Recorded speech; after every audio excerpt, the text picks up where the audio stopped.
Со настојувањето да ја зацврсти својата положба како врвен светски производител на возила, Kia за време на конференцијата посветена на инвеститорите ја представи својата амбициозна програма за наредните години.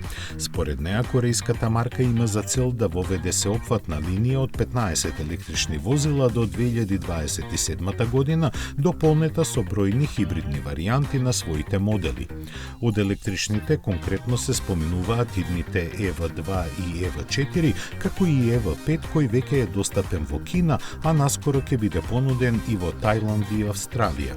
Покрај нив, Kia ќе представи и линија комерцијални возила, како и се уште мистериозниот EV3 кој е испланиран за глобално лансирање ова лето. Плановите секако вклучуваат и освежување на постојните модели. Тука пред се мисли на EV6 кој веројатно ќе добие поголеми батерии. Желба на корејскиот производител е дополнително да ја наелектризира својата понуда со додавање уште GT варијанти кои со своите високи перформанси ќе влијаат на имиџот на компанијата. Тоа ги вклучува EV9 GT кој ќе стигне во јануари 2025 година, како и EV5 GT за кој засега ништо не се знае.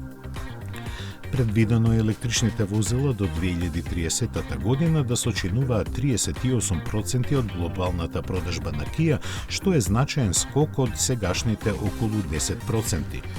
Во тој период се очекува во Северна Америка пазарното учество на електричните возила на Kia во вкупната продажба да се искачи до 40%, а во Европа двојно повеќе, на 80%. Истовремено се предвидува дека околу 20% од глобалната продажба да бидат хибриди, што е скромно зголемување од сегашните 14%. Малку загадочно е тоа што Kia не предвидува хибриди за Кина, каде се очекува продажбата рамномерно да биде поделена меѓу електричните и возилата со бензински мотори. За крај да кажеме дека поклониците на класичните модели кај нас може да го очекуваат обновениот Sportage во текот на година.